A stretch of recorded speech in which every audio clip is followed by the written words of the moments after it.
जय हिंद दोस्तों। Welcome back to Sumit Bell talks. आज हम बात करने वाले हैं एक ऐसे स्टॉक के बारे में जो कभी 1300 के आसपास ट्रेड करता था, लेकिन अब गिर के 50-60 के आसपास आ गया है। जी हाँ, मैं बात कर रहा हूँ जेंसॉल इंजीनियरिंग के बारे में। एक टाइम पे ये रिन्यूएबल एनर्जी में सुपरस्टार होता था, लेकिन अब कंट्रोवर्सीज, सेबी की इन्वेस्टिगेशंस और फाइनेंशियल मैसेज ने इसे कहाँ ले जाकर रख दिया है। क्या ये स्टॉक 1000 तक पहुँच सकता है या फिर ये और भी नीचे गिर सकता है? आज के वीडियो में हम इसकी पूरी कहानी खोलने की कोशिश करेंगे, एक एक डिटेल्स ब्रेक डाउन करेंगे और ये भी बताएंगे कि आप यहाँ पर क्या कर सकते हैं। सो वीडियो को एंड तक ज़रूर देखिएगा, क्योंकि लास्ट में हम एक बहुत बड़ा हिंट जो आपको शॉक कर सकता है वो बताने वाले हैं। तो वीडियो को लाइक ज़रूर कीजिएगा और चैनल पर नए आए तो प्लीज़ सब्सक्राइब करना ना भूलें। तो दोस्तों, पहले ये समझने की कोशिश करते हैं कि जेंसॉल इंजीनियरिंग का एक्चुअल सीन क्या था। ये कंपनी मेनली रिन्यूएबल एनर्जी और इलेक्ट्रिक व्हीकल ईवीज़ के सेक्टर में काम करती है। ये आप अच्छे से जानते ही होंगे। सोलर प्रोजेक्ट्स, ईवी मैन्युफैक्चरिंग और ग्रीन एनर्जी के बड़े बड़े प्रोजेक्ट्स करते हैं। एक टाइम पे इसका स्टॉक 1300 के आसपास ट्रेड कर रहा था, मतलब एकदम रॉकेट बना हुआ था। इन्वेस्टर सोच रहे थे कि भाई ये तो इंडिया का नया टेस्ला जैसी कंपनी होने वाली है। लेकिन 2025 आते आते क्या हुआ, स्टॉक कंप्लीटली क्रैश हो गया और आज की डेट में ये 50-60 के लेवल पे ट्रेड कर रहा है। एक साल में ऑलमोस्ट 94% की वैल्यू जा चुकी है स्टॉक की। और ये कैसे हुआ, चलो मैं बताता हूँ। सेबी ने अप्रैल 2025 में एक बड़ा बॉम्ब फोड़ा। उन्होंने कहा कि भाई जेंसॉल के जो प्रमोटर हैं उन्होंने 970 करोड़ का लोन जो लिया था उसका गलत तरीके से यूज़ किया है। मतलब कंप्लीटली शॉक था ये इन्वेस्टर्स के लिए। तो लोन जो उन्होंने ईवी के लिए लिया था उसमें से केवल 4704 व्हीकल्स ही खरीदे गए थे। बाकी पैसा कहाँ गया?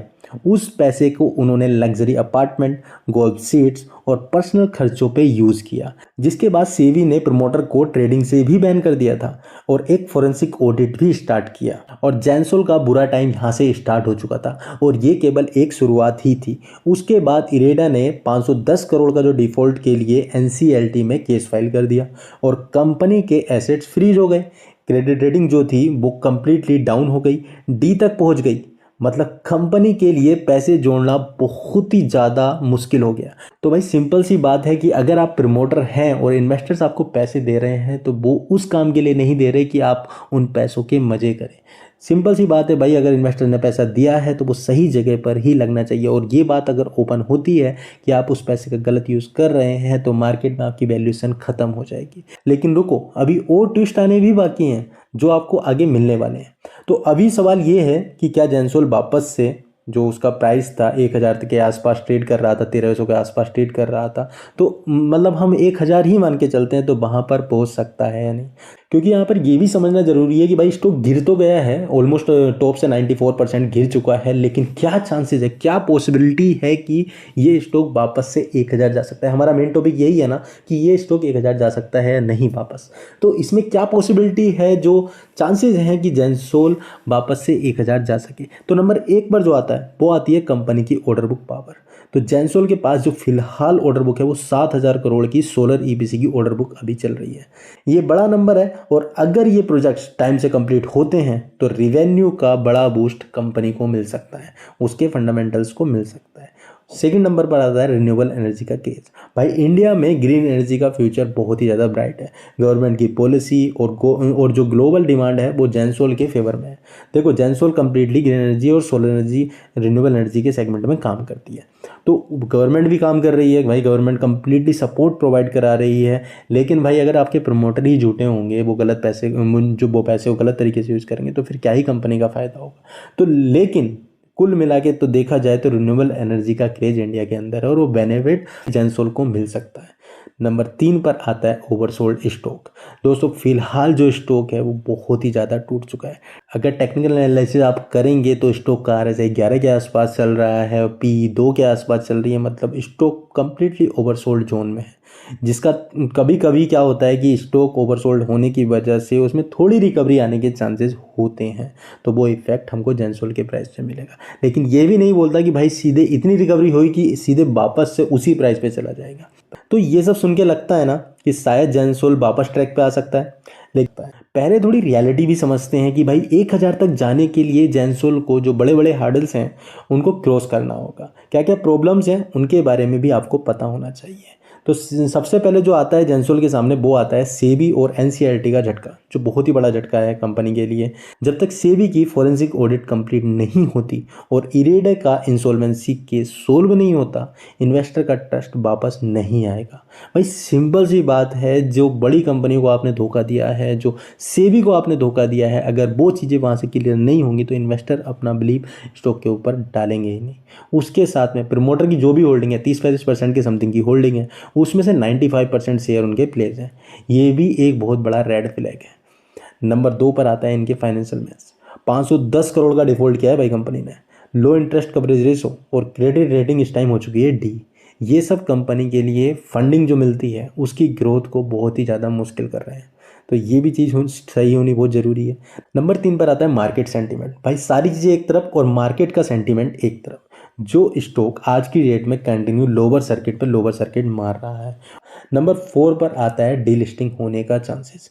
भाई ये बहुत बड़ा डर है जो हर एक इन्वेस्टर को होगा, क्योंकि भाई लोगों ने अपना पैसा लगाया है। किसी बेचारे ने अगर 1 लाख रुपए लगाया है तो आज की डेट में वो 4 से 5 हज़ार रुपये में ही बचा है। तो आप खुद सोचो कि कितना बड़ा डर है कि अगर स्टॉक डीलिस्ट हो गया तो तब क्या होगा भाई। तो दोस्तों ये सिचुएशन एकदम टाइट है भाई, कंप्लीटली टाइट है। 1,000 तक जाने की बात तो बहुत बड़ी है। जेंसोल के जब तक फाइनेंस ठीक नहीं हो पाएंगे, सेबी के साथ कोऑपरेट नहीं करेंगी कंपनी और इन्वेस्टर का भरोसा नहीं जीतेगी, ये सब होना बहुत ही ज़्यादा मुश्किल है। लेकिन लॉन्ग टर्म में शायद पॉसिबल भी हो सकता है। बहुत कंपनी ऐसी हुई हैं जिन्होंने लॉन्ग टर्म में अपने नंबर्स को अच्छा किया है और वापस से उन्होंने वही ऊंचाई देखी है जिससे वो गिरे थे। तो ये सब लॉन्ग टर्म की कहानी है। फिलहाल में तो ऐसा कोई चांस अभी नहीं है। देखो यहाँ पर मेरी कोई बाई और सेल रिकमेंडेशन नहीं है, ये वीडियो कंप्लीटली एजुकेशनल पर्पज से बनाई गई है। तो अब असली सवाल, क्या आपको जेंसोल में इन्वेस्ट करना चाहिए?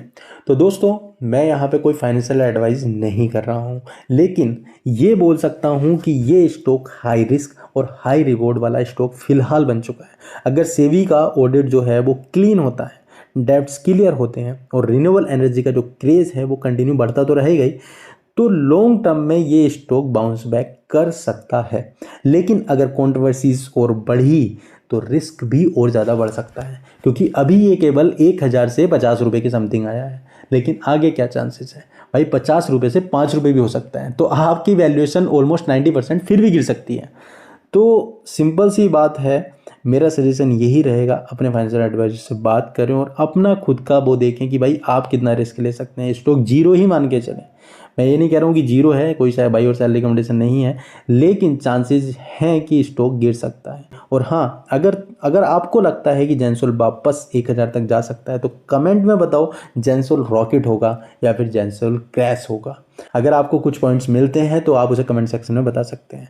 और हमारे चैनल को सब्सक्राइब करना बिल्कुल ना भूलें, क्योंकि हम भी रेगुलर अपडेट्स देते रहें। तो दोस्तों ये थी जेंसोल इंजीनियरिंग की कहानी। एक कंपनी जो कभी स्टार होती थी और एक स्ट्रगल बन के रह चुकी है आज की डेट में, लेकिन शायद वापस ये साइन करे। और हम तो चाहते ही हैं कि भाई जिन इन्वेस्टर्स के पैसे डूबे हैं वो वापस से रिकवरी करें और उनके पैसे रिटर्न हो सकें। भाई किसी को नुकसान ना हो, हम तो यही चाहते हैं। तो स्टॉक 1,000 जाएगा या नहीं, कमेंट सेक्शन में जरूर बताओ। और अगर आपको वीडियो पसंद आई हो तो लाइक करो, शेयर करो एंड सब्सक्राइब करो चैनल को।